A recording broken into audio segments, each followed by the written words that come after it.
Mənim səndən uzaqlarda yamandı halım. Necəsən? Özgəsinə qismət olan cah-i cəlalım. Necəsən?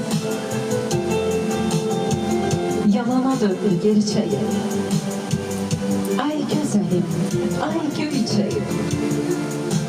Çəmənim, çölüm, çiçəyim, pətəyim, balım. Necəsən?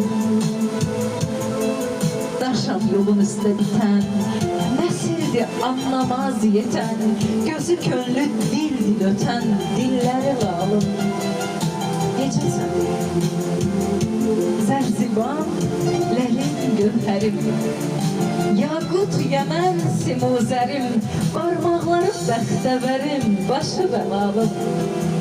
Necəsən? Gözün dönməz mənə sarı, yarı, öz ömründən yarı, İbrahimin istəmkarı. Necəsən?